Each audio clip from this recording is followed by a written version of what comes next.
एक बहुत ही बड़ा गांव था। उस गांव में एक बहुत ही बड़ा व्यापारी रहता था। उसके पास अपार धन था। वो बहुत ही धनवान था।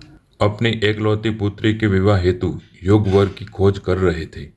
काफी खोजबीन के बाद दो युवक पर बात अटक गई। एक युवक अत्यंत रूपवान था, जिससे हर लड़की विवाह करना चाहती थी। व्यापारी की बेटी को भी वो पसंद आने लगा था। दूसरा युवक देखने में साधारण था, पर अत्यंत योग्य था। वह युवक व्यापारी को बहुत पसंद आ गया था। इसी मुद्दे पर पिता और बेटी में असहमति हो गई। व्यापारी इस बात से बहुत परेशान हो गया कि अब बेटी को कैसे समझाए। व्यापारी ने एक संत महाराज से दीक्षा ली थी। संयोग से वे पधारे हुए थे और शहर के बाहर आश्रम में ठहरे हुए थे। व्यापारी बेटी समेत उनके पास गए, सारी बात बताई।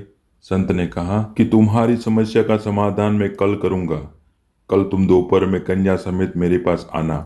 कल तुम्हें दो काम करने होंगे। कल जब तुम मेरे आश्रम में आओ तो अपना वाहन बाहर छोड़ के आना और बेटी समेत मेरे पास पैदल आना।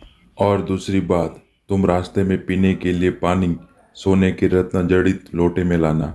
दूसरे दिन व्यापारी अपनी बेटी के साथ पैदल चल पड़े। गर्मी के दिन थे। गर्मी में चलते चलते बेटी की जान आफत में पड़ रही थी। उसे प्यास लगी। उनके पास पानी तो था, लेकिन सोने के लोटे में था। पानी ऐसा गर्म हो रहा था कि गले से न उतरता। दोनों किसी तरह आश्रम पहुंचे। वो बहुत थक गए थे।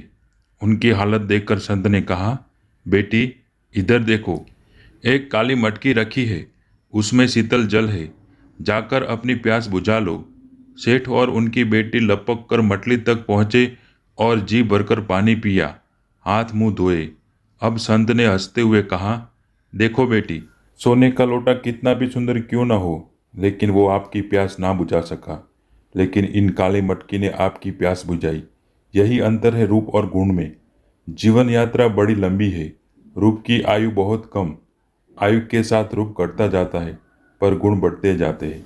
जीवन पथ पर कभी भी कष्टों का किसी भी रूप में सामना हो सकता है। उस समय गुण काम आते हैं, रूप नहीं। अब व्यापारी की बेटी बात को समझ चुकी थी। जीवन में रूप के महत्व को कभी कम नहीं आंका जा सकता, पर वही सब कुछ नहीं होता। जब बात गुणों से तुलना की हो तो रूप का पलड़ा हमेशा हल्का ही रहता है। इसलिए हमेशा रूप को महत्व न दे। ऐसी ही मोटिवेशन कहानी सुनने के लिए इस चैनल को सब्सक्राइब करना ना भूले। धन्यवाद।